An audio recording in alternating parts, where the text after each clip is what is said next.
అంటే ఉగ్రవాదం తాలూకు పంజా అన్నిటి మీద ఉంటుంది. దీంట్లో దాదాపు 26 మంది చనిపోయారు. ఈ గుర్రాలని తీసుకెళ్ళి ఒక్కతను మటుకు ఒకే ఆయన ముస్లిం. మిగతా 25 మంది 25 మెంబర్స్ హిందూస్. అది కూడా ఆయన ఎదిరించాడు. ఆ గుర్రాలను తీసుకెళ్లే వ్యక్తి ఉగ్రవాదులు ఎదిరిస్తే ఆయన చంపేశారనేది వార్త. అంటే కశ్మీరు మనందరం ఒక అందమైన లొకేషన్ చూస్తే మేము చాలాసార్లు అంటే నాకు ఎందుకు కశ్మీర్ అనేది ప్రత్యేకంగా నాకు తగులుతూ ఉంటుందంటే, యాజ్ ఎ లీడర్ మీరందరూ కూడా as a political party stake హోల్డర్స్గా మీరందరూ you have to read history. అంటే ఇవి భవిష్యత్తులో జరగకుండా ఉండాలి అంటే దాని తాలూకు కశ్మీర్లో తూటాలు పేలితే దాని ప్రకంపనలు ఇప్పుడు మన పార్టీ దాకా ఎలా వచ్చినాయో,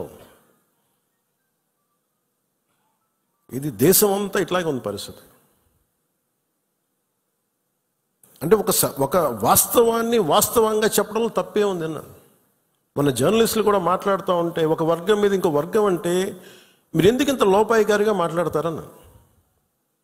కర్ర సన్నాయి నొక్కులను ఎందుకు నొక్కుతారు మీరు?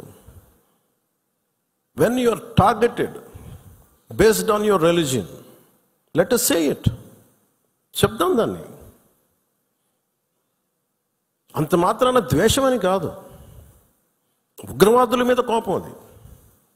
మన నాయకులు ఇంతమంది ముస్లిం నాయకులు ఉన్నారు ఇక్కడ మనకి. ఈ రోజున మనం వివక్ష చూపించామా భారతదేశంలో? అన్ని వర్గాల మీద గొడవలు ఉంటాయి. చిన్న చితక గొడవలు లేకుండా ఎందుకుంటే ఒక ఇంట్లోనే గొడవలు ఉంటాయి. కానీ మన దేశం ఏర్పడిన విధానం మటుకు మరి అందరూ అవగాహన చేసుకోవాలి. ఎందుకంటే ఎందుకు నేను 3 రోజులు సంతాప దినాలుగా ప్రకటించిన ఆ బాధ నాకు తెలుసు ఎలా ఉంటుందో. అప్పటికి మధుసూదన్ గారు చనిపోయిన సంగతి కూడా నాకు తెలియదు. ఎందుకంటే నేను 86 నుంచి 89 దాకా మన్నయ్య గారి సునీ గారి సినిమాల్లో చాలాసార్లు మేము అక్కడికి వెళ్ళేవాళ్ళం. 3 to 4 86 to 89. ఇంకా కశ్మీర్ ఉగ్రవాదం ఇంకా పైకి రానాలి, ఇంకా వచ్చి తొలి దశల్లో 89లో స్టార్ట్ అయింది. ఇంకా 90sకి దాదాపు ఎన్ని వేల మందిని చంపేశారు. కొన్ని లక్షల మంది కశ్మీరీ పండిట్స్ని వలసపోయేలా చేశారు. ఇప్పుడు దాకా మాట్లాడిన విధానంలో కొంచెం సాఫ్ట్గా ఫస్ట్ టైం నేను ఎందుకు హిందూ టార్గెటెడ్ హిందూ, మిగతా వాళ్ళు ఇబ్బంది పడుతూ ఉన్నారు మాట్లాడటానికి. ఉగ్రవాదులు టార్గెట్ చేసి హిందువులను చంపారు, ఇది సత్యం అంతే. వాళ్ళు అన్న మాట నాతో ఏంటంటే, మధుసూదన్ గారి భార్య ఇఫ్ ఆమె ముస్లిం నన్ను స్పేర్ చేసేవాళ్ళు సార్. మేము చేసింది పాపం బీయింగ్ హిందూ పుట్టడమా మేము చేసింది? కనీసం మా చేతుల్లో ఆయుధాలు కూడా లేవే, మేము సైనికులం కూడా కాదే, మేము బిడ్డలిద్దరు అక్కడే ఉన్నారు. నేను ఆలోచించలేదు ముందు నేను అనుకున్నాను ఆయన ఒక్కైనా వెళ్ళారేమో అలా చనిపోయారేమో అనుకున్నాను. కానీ అయితే కుటుంబం అంతా ఉంది, ఇంకో 2 ఫ్యామిలీస్ ఉన్నాయి. అందరి ముందు దారుణంగా చంపేస్తే ఇంకా ఇది భారతదేశం కాబట్టి చాలా 7 దశాబ్దాల తర్వాత మాట్లాడుతున్నాం మనం. కశ్మీర్ని 3 సార్లు, మన పాకిస్తాన్ని 3 సార్లు ఓడించాం. సహనం ఎక్కువైపోయింది మన దేశానికి. ఎందుకంటే కంట్రీ మనుషులే సహనం ఎక్కువ మనకి. ఏదైనా అతి చేస్తే మంచిది కాదు, అతి సహనం కూడా మంచిది కాదు, మితిమీరిన మంచితనం కూడా మంచిది కాదు. ఇష్టారాజ్యంగా వచ్చి కాల్ చేసి వెళ్ళిపోతా ఉంటే మనం ఎందుకు కామ్గా ఉండాలి? మన జన సైనికుడు చనిపోయిన మన జన సైనికుడు మనలో ఎవరైనా కావచ్చు, అది నేను కావచ్చు, మీరు కావచ్చు, ఎవరైనా కావచ్చు. అది ఎంతమంది ఇక్కడికి వచ్చేసి ఉంటున్నారో మనకు తెలియదు, ఏ ముసుగులో ఉంటున్నారో తెలియదు మనకి. సో మీరు వెళ్ళేటప్పుడు ఇది నిరంతర పహార, eternal vigilance is essential element for democracy. మన బాధ్యత పదవులు వచ్చేసినాయా లేదా, మనం గెలిచేసామా లేదా అన్నిటికంటే కూడా ఎంత బాధ్యతగా ఉండగలం మనం, ఎంత నిరంతరంగా మనం విజిలెన్స్తో ఉండగలం, పహారా కాయగలం సమాజం మీద. ఊళ్ళల్లో ఎవరైనా కొత్త వ్యక్తులు వచ్చారా, అనుమానాస్పదంగా తిరుగుతున్నారా, ఇవన్నీ it's also part of our responsibility.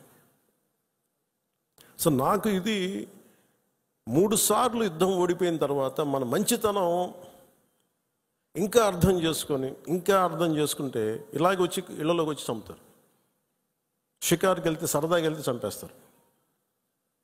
దీనికి మటుకు చాలా బలమైన స్టాండ్ తీసుకోవాలి. అందుకే నాయకులందరికీ కూడా, జన సైనికులందరికీ కూడా, వీరమలందరికీ కూడా ఇది ధైర్యంతో కూడుకున్న పని. ఉగ్రవాదులను ఎదుర్కోవడం అంటే ధైర్యంతో కూడుకున్న పని. Though we are a regional party, we didn't expand as on now. We confined only to state, AP, maybe కొంత తెలంగాణ. కానీ మన ఆలోచన విధానం జాతీయవాదం. ఇది మీరు బలంగా ఉండగలిగితేనే రేపొద్దున యుద్ధ పరిస్థితులు రావచ్చు, రాకపోవచ్చు నాకు తెలియదు యాజ్ ఆన్ టుడే.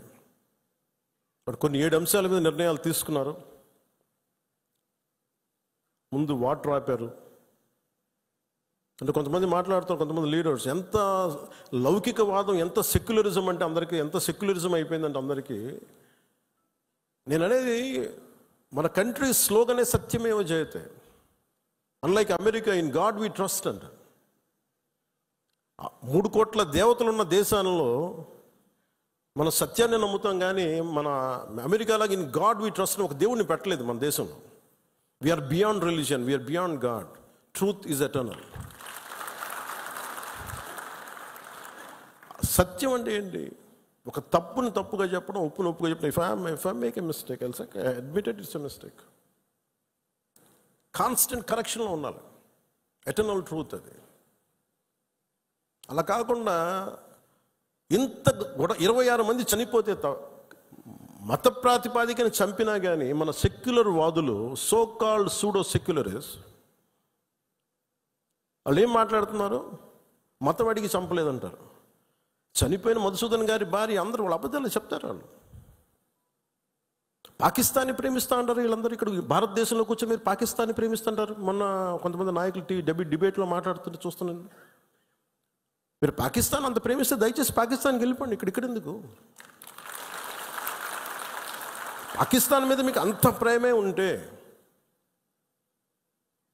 ఇది మాట్లాడుతున్న పని ఏదైనా వీళ్ళందరూ కూర్చొని కాంగ్రెస్ నాయకులు వీళ్ళందరూ, కొంతమంది ఎమ్మెల్సీలు కూడా ఉన్నట్టుగా అనిపించింది నాకు చూస్తుంటే.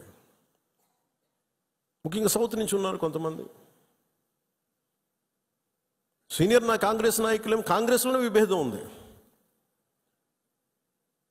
మేము వెళ్ళిపోతే మీరు పాకిస్తాన్ని, మీరు భారతదేశంలో దాడి జరిగినప్పుడు భారతదేశానికి నిలబడాలి తప్ప పాకిస్తాన్కి నిలబడతాం మీరు సెక్యులరిజం అంటే అది ఏ ససేమిరా, ఎవరు ఒప్పుకోరు. ఇక్కడ ఆ బలం మనం చూపించాలి. మనం ప్రాణాలు పోతే తిరిగి వస్తాయా? ఆయన ప్రాణాలు పోయినాయి, ఆయన బిడ్డల పరిస్థితి ఏంటి? ఆయన భార్య పరిస్థితి ఏంటి? మెరిట్ మీద ఉద్యోగం సంపాదించుకున్న అబ్బాయి, ఒకటే కంపెనీలో